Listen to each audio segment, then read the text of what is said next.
Para falarmos de American Ninja, precisamos voltar no tempo, para entender como ele surgiu. E tudo começou com um outro filme, que marcou o início da popularização dos filmes de ninjas americanos, Ninja, a Máquina Assassina, de 1981. E o seu diretor, Mike Stone, tinha uma trajetória bem interessante antes de chegar a esse projeto. Ele começou a sua carreira nas artes marciais ainda jovem, estudando Aikido e se fascinando por filmes de karatê e samurai desde os tempos de escola. Em 1975, ele se mudou para Las Vegas, onde continuou seus estudos de karatê e por lá abriu uma pequena escola de karatê, onde pouco tempo depois passou a trabalhar como instrutor de artes marciais e segurança em turnês pelo Canadá e pelos Estados Unidos. Segundo ele, existia muita desinformação sobre a origem dos filmes de ninja americanos. Por isso ele quis mostrar a sua versão de como tudo começou, com a sua visão pessoal e desmitificando todos os preconceitos do gênero.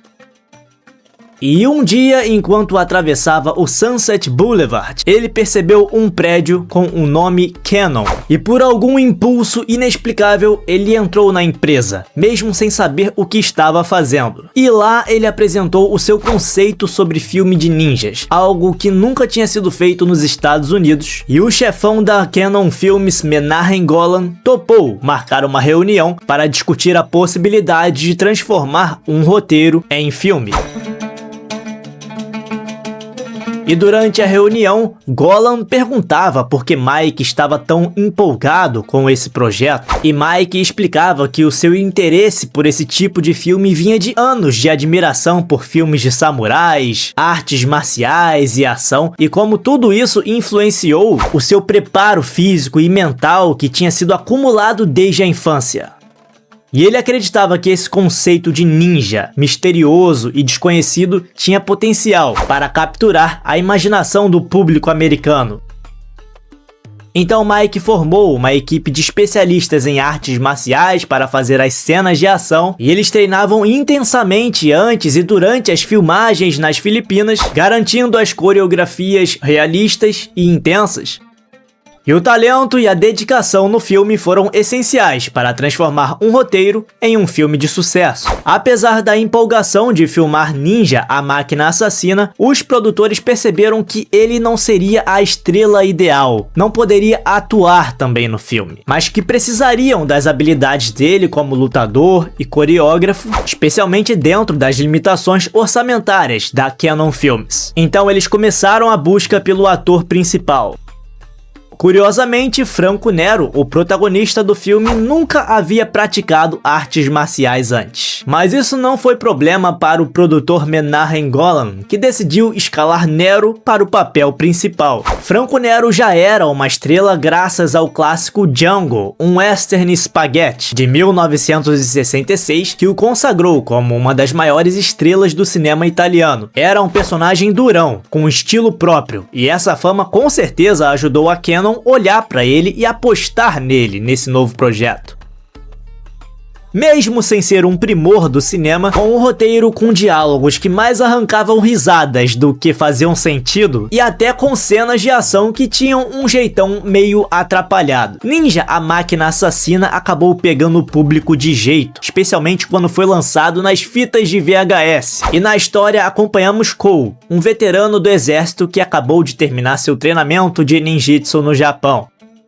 E depois ele parte para as Filipinas, onde ele descobre que um usurpador está tentando tomar as terras de um ex-companheiro dele de guerra. Determinado a acabar com essa injustiça, ele enfrenta uma série de batalhas usando as suas habilidades ninjas para derrotar os outros inimigos e proteger aqueles que ele ama.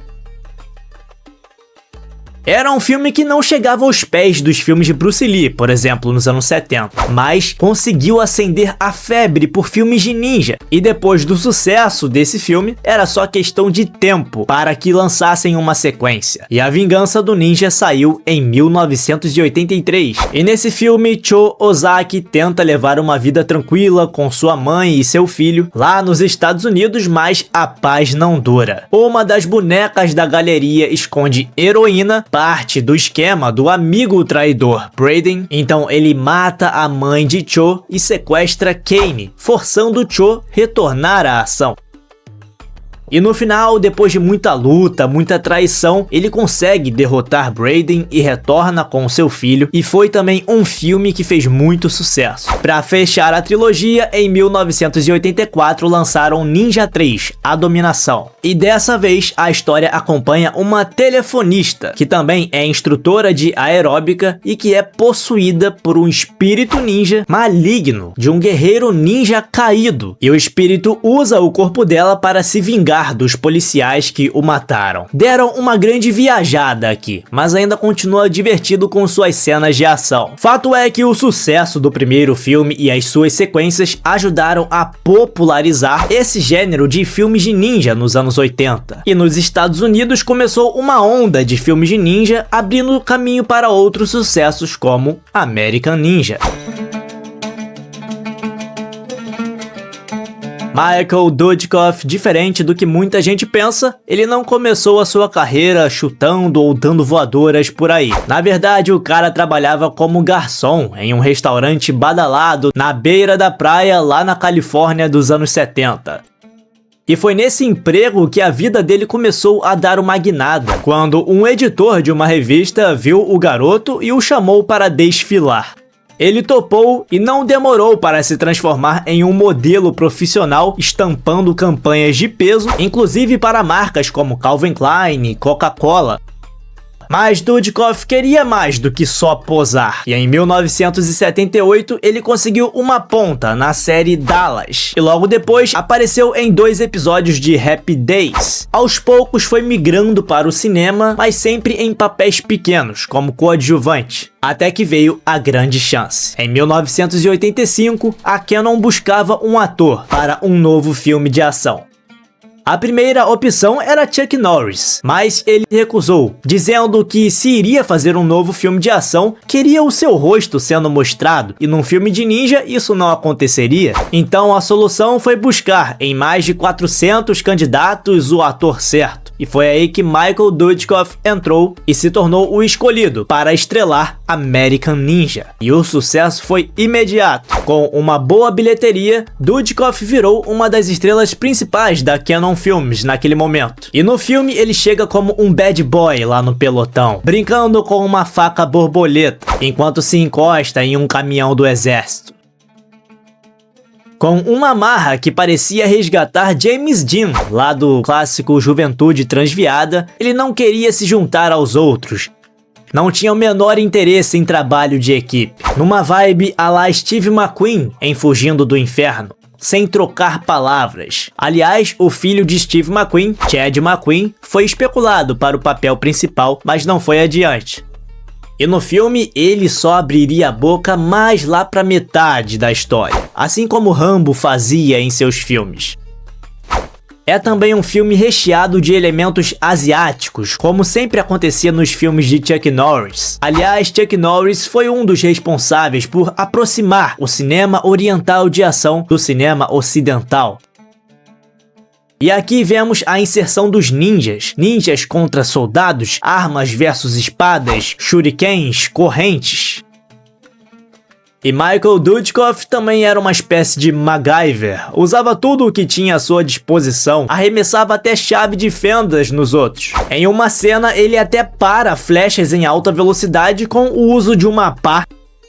O exagero típico dos filmes dos anos 80, mas que a gente acaba passando um pano porque era bem divertido. E era uma forma de mostrar como o protagonista era forte, além de ser misterioso. Você vai entendendo que ele tinha muitas habilidades, embora ninguém soubesse de onde elas vinham. Aquela marra do personagem tinha um fundamento. E o ator, embora que mudo na maior parte do tempo, tinha um carisma que carregava o filme. Demora, mas depois descobrimos o seu nome, ou como ele quer ser chamado, Joe, já que a sua ficha diz que os parentes dele eram desconhecidos, a sua origem era desconhecida e que uma explosão no passado o deixou com amnésia total. Sendo enviado para os Estados Unidos, teve uma história de rebeldia em reformatórios até chegar ao ponto que só tinha uma escolha: ou se alistava ou ia para a prisão. E então ele se tornou um recruta. E entre os soldados viria se envolver logo com a filha do coronel, o mesmo que o queria colocar no tribunal em virtude das atitudes irresponsáveis. O filme usa inteligentemente o flashback como recurso, inserido nos pensamentos do personagem, visões do passado que começam a aparecer com mais frequência, mostrando para ele e para a gente coisas que ele havia esquecido em virtude da amnésia. E aí então vamos conhecendo a sua origem verdadeira, de que ele vem de um treinamento secreto e que teve um mestre, o reencontro de Joe com Shin-Yuki, que o havia adotado e treinado em ninjitsu desde a infância. E eles tinham sido separados por uma explosão. E quando se reencontram, terminam o treinamento juntos e juntos atacam o campo da Estrela Negra. Então a gente descobre que, de certa forma, ele aprendeu com os inimigos com o lado oriental. Por isso ele tem muitas habilidades, muita velocidade que impressiona até os próprios ninjas, porque ele teve um treinamento ninja no passado. O filme também acerta ao apresentar Jackson, que forma uma boa dupla com ele. Um coadjuvante que no início tenta buscar uma certa rivalidade com ele e que no decorrer do filme essa rivalidade vira respeito. E vemos nascer uma amizade improvável entre Joe e Jackson. Filmado nas Filipinas devido ao baixo custo, o elenco passou por maus bocados durante as filmagens por conta do calor extremo que fazia no local. Michael Dudikoff estava com malária e suava mais do que o normal para gravar as cenas de luta. E uma nota de pesar vai para Steve James, que interpretou Jackson e também reprisou o papel em American Ninja 2 e 3, mas viria a falecer em 1993, vítima de um câncer no pâncreas. Alguns podem me criticar, mas eu diria que esse filme é um dos filmes obrigatórios de ação dos anos 80. E alguns momentos dele me remetem até a Police Story de Jack Chan. E ele é como se fosse um caldeirão de referências de tudo o que acontecia na época, dos filmes de Sylvester Stallone, Arnold Schwarzenegger, Van Damme, Steven Seagal, Karate Kid, entre outros, com um ator carismático e boas cenas de ação. E para finalizar, uma curiosidade nossa aqui do Brasil, porque American Ninja passou na sessão da tarde, mas você sabe qual American Ninja mais passou na sessão da tarde? O 5. Isso mesmo, não era o 2, o 3 nem o 4. American Ninja 5 de alguma forma fez muito sucesso aqui no Brasil. Eu posso chutar o motivo. Talvez tenha sido porque incluíram Pat Morita no elenco, o grande senhor Miyagi de Karate Kid. Acho que um dia eu vou voltar aqui para comentar American Ninja 5. Quero saber de você, você também assistiu American Ninja 5? Gostava? E comente também claramente o que você acha do filme original American Ninja. Deixe também o seu like, também se inscreva no canal se for novo por aqui e até o próximo vídeo.